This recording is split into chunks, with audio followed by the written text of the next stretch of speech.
எல்லா உறவுகளுக்கும் வசனியா குக்கிங் சேனலின் அன்பான வணக்கங்கள். இன்றைக்கி நம்ம கொத்திக்கீரை சாம்பார் தான் பார்க்க போகிறோம். மண் சட்டியில் தான் செய்ய போகிறோம். இதில் நம்ம 2 டம்ளர் அளவுக்கு துவரம்பருப்பு வாஷ் பண்ணி ஊற வச்சுருக்கோம். அதிலே 10-15 பூண்டு பல் வச்சுருக்கோம். அரை டம்ளர் அளவுக்கு புளி கரைசல் வச்சுருக்கோம். கொஞ்சம் கருவேப்பிலை, ஒரு பச்சை மிளகாய் எடுத்து வச்சுருக்கிறோம். ஒரு கப் அளவுக்கு முருங்கைக்கீரையை நல்லா வாஷ் பண்ணி வச்சுருக்கோம். 2 தக்காளி கட் பண்ணி வச்சுருக்கோம். 3 வெங்காயம் கட் பண்ணி வச்சுருக்கோம். தேவையான அளவு குழம்பு மிளகாய் தூள் வச்சுருக்கோம். கொஞ்சம் மஞ்சத்தூள் வச்சுருக்கோம். உப்பு தேவையான அளவு, எண்ணெய் தேவையான அளவு, தாளிக்கிறதுக்காக கடுகு, நல் சீரகம் வச்சுருக்கோம். நல் சீரகம் நம்ம போட்டு தாளிக்கிறதுக்காகவும் துவரம்பருப்புலையும் கொஞ்சம் போட்டு வேக வச்சுக்கலாம். இப்போ அடுப்பை ஆன் பண்ணி ஊற வச்சுருக்க துவரம்பருப்பு, பூண்டு இதை நல்லா வேக வச்சுக்கலாம் மண் சட்டியில். இதிலே ஒரு ஸ்பூன் அளவுக்கு நான் மல்லாட்டை எண்ணெயும் ஊற்றிக்கிறேன். கொஞ்சம் நல்லா வெந்து வரும், சீக்கிரமாக வேகும், அதுக்காக தான்.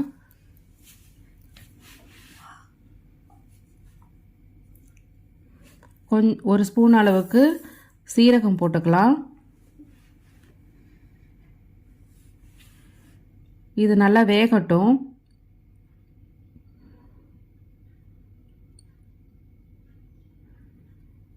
இப்போ கொஞ்சம் நல்லா வெந்திருக்கு. அதை நான் ஒரு மத்து வச்சு நல்லா கடைஞ்சிக்கிறேன்.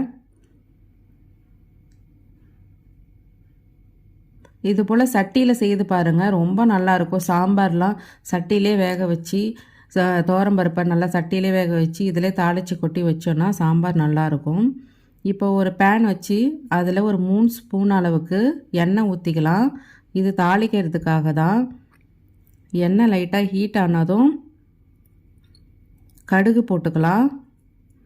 இது நல்லா பொரிஞ்சதும் சீரகம் ஒரு பிஞ்சளவு போட்டுக்கலாம்.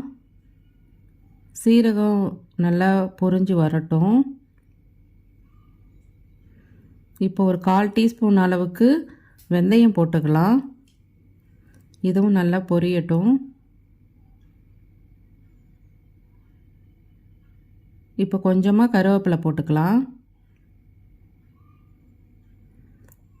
இப்போ கட் பண்ணி வச்சுருக்க மீடியம் சைஸ் வெங்காயம் 3 வெங்காயமும் ஒரு பச்சை மிளகாய் வச்சுருந்தோம் இல்லைங்களா, அதையும் போட்டு நல்லா வதக்கலாம்.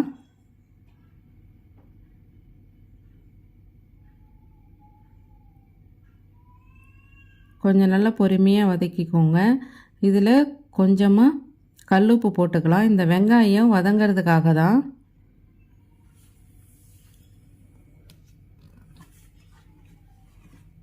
வெங்காயம் பச்சை மிளகாவும் நல்லா வதங்கி வரட்டும்.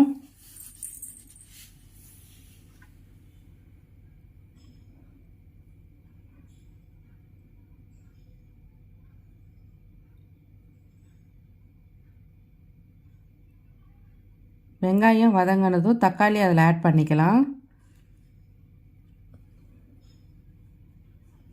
இப்போ நல்லா வதக்கிக்கலாம் வெங்காயத்தையும் தக்காளியையும்.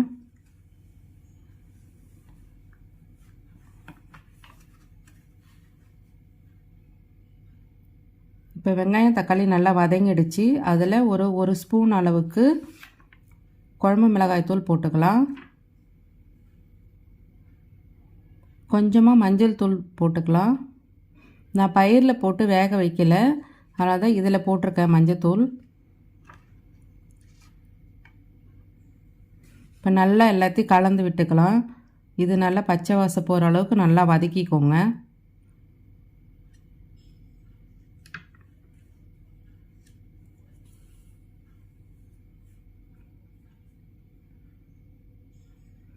இப்போது அரை டம்ளர் அளவுக்கு புளி கரைசல் வச்சுருந்தோம் இல்லைங்களா, அதையும் இதில் ஊற்றிக்கலாம். புளி கரைசல் இது பச்சை வாசம் போகிற அளவுக்கு நல்லா வதக்கிக்கலாம். கொஞ்சம் நல்லா கொதி வரட்டும். கொஞ்சம் தண்ணி இதில் ஆட் பண்ணிக்கலாம். இப்போ தான் புளியோட பச்சை வாசம் நல்லா போகிற அளவுக்கு நல்லா கொதி வரட்டும்.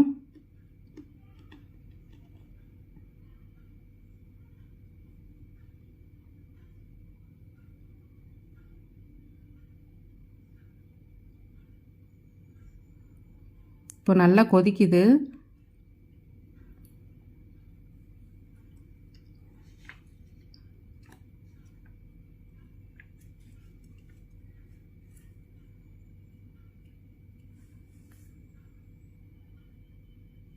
இன்னும் கொஞ்சம் நல்லா கொதிக்கட்டும். இப்போ கொதித்த பிறகு இதை பருப்பு வேக வச்ச சட்டியில் ஊற்றிக்கலாம்.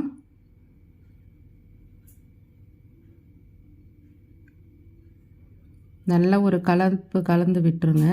கொஞ்சம் தேவையான அளவு தண்ணியும் ஊற்றிக்கலாம். அதை நல்லா கலந்து விட்டுருங்க.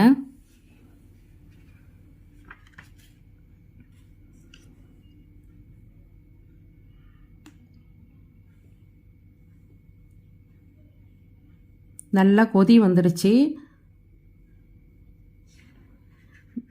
இப்போ இந்த ஸ்டேஜில் நம்ம முருங்கைக்கீரையை போட்டுக்கலாம்.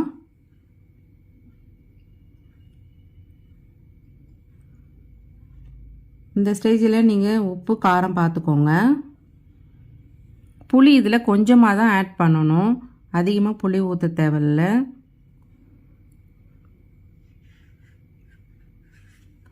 இது நல்லா இப்போது கொதி வந்துடுச்சு. நல்லா இந்த அளவுக்கு கொதி வந்த பிறகு நாம் அடுப்பை ஆஃப் பண்ணிக்கலாம். அவ்வளோதான், கீரை சாம்பார் ரெடி ஆகிடுச்சு, கொத்துக்கீரை சாம்பார். இதை நம்ம இப்போ ஒரு பாத்திரத்தில் மாற்றிக்கலாம்.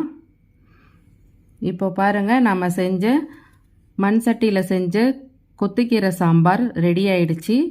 இந்த சாம்பார் டிஷ்ஷு உங்களுக்கு பிடிச்சிருக்கு அப்படின்னாக்கா வசனியா குக்கிங் சேனலை மறக்காமல் சப்ஸ்கிரைப் பண்ணுங்கள். பக்கத்தில் இருக்க பெல் ஐக்கானையும் கிளிக் பண்ணிக்கோங்க. அப்போது தான் நாங்கள் போடுற அடுத்தடுத்த டிஷ்ஷெல்லாம் நோட்டிஃபிகேஷனாக வரும். இந்த ரெசிபி உங்களுக்கு பிடிச்சிருக்குன்னா உங்கள் ஃபேமிலி அண்ட் ஃப்ரெண்ட்ஸுக்கு ஷேர் பண்ணுங்கள், லைக் பண்ணுங்கள் அண்ட் கமெண்ட் பண்ணுங்கள்.